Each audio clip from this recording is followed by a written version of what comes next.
இப்போவாச்சும் இந்து கருணாவை நல்லபடியாக புரிஞ்சுக்குவாங்களா? 2 பேரும் சேர்றதுக்கான வாய்ப்பு ஏதாவது இருக்கா?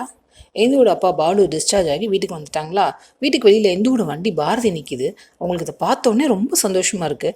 போய் வண்டி எப்படி தொட்டு தொட்டு பார்க்குறாங்க. இந்துவும் தீபாவும் வெளில வர்றாங்க. பாரதி எப்படிமா உங்ககிட்ட வந்துச்சு அப்படின்னு கேட்குறாங்க பாலு. இந்து சொல்கிறாங்க, அப்பா பாரதியை வச்சு தான் நான் ரேஸ்க்கே போனேன் அப்படிங்கிறாங்க. பாலு உடனே, அப்போ இருந்த சூழ்நிலை நம்ம அவசரப்பட்டு இந்த வண்டியை விற்றுட்டோமா, பாரு திரும்ப பாரதி நம்மக்கிட்டே வந்துருச்சு அப்படிங்கிறாங்க.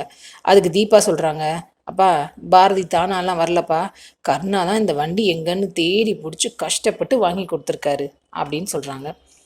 உடனே பாலு சொல்கிறாங்க, உனக்கு இந்த வண்டி எவ்வளோ முக்கியம்னு மாப்பிள்ளைக்கு தெரிஞ்சிருக்கு பாரு, அதனால தான் அதை வாங்கி கொடுத்துருக்காரு. மாப்பிள்ளை தங்கமான வருமா அப்படின்னு. இந்த தீபா எப்போ இவ்வளோ நல்லவங்களாம் மாறினாங்கன்னே நம்மளுக்கு புரியல. பயங்கரமாக டயலாக்லாம் பேசுகிறாங்க. ஆமாப்பா ஆமாம், என்ன பண்ணுறது, நிறைய பேருக்கு அவரோட அருமை இன்னும் புரியலையே அப்படிங்கிறாங்க. பார்ப்போம் இனிமேலாவது இந்து கர்ணாவுக்கு நல்ல சீன்ஸ் வச்சு அவங்கள சேர்த்து வைக்கிறாங்களான்னு. சீரியல் அப்டேட்ஸ்க்கு எங்கள் சேனலை சப்ஸ்கிரைப் பண்ணுங்கள். மீண்டும் அடுத்த அப்டேட்டில் சந்திப்போம்.